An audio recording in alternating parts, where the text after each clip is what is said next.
Ito si Laufen, ang top 1 global Clint. Ang highest rank niya ay Mythical Immortal, 726 stars. At sa video na to, malalaman natin paano mandurog ang Clint niya sa gold lane. They can find a place to hide.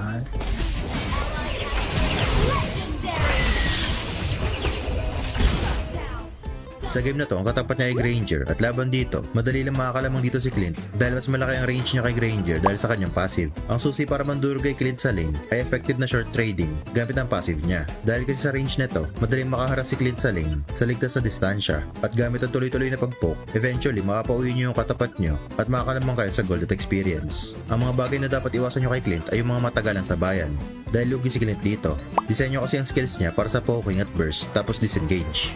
Pero kung sa Coco DP kayo magre-recharge, hindi kayo malulugi dito. Safe and reliable sila at nag-o-offer pa ng maraming discounts. Tapos yung Facebook page pa nila ay namimigay ng maraming giveaways. Lalo na ngayon mayroong promo diamonds at nagbabalik ang mga limited epic skin tulad ng Kari Gill Girl, Selena Virus at Roger Cyberwolf. Mas makakamura kayo ngayon makuha ang mga skins na ito. At para makapag-recharge kayo, punta lang kayo sa comment section. Kaya para sa first core item, Blade of Heptasis ang binibili ni Laufen para mas masakitin pa ang poke niya. Tapos naman ito, Endless Battle para may combo parehas yung passive basic attack ng Blade of Heptasis at Endless Battle.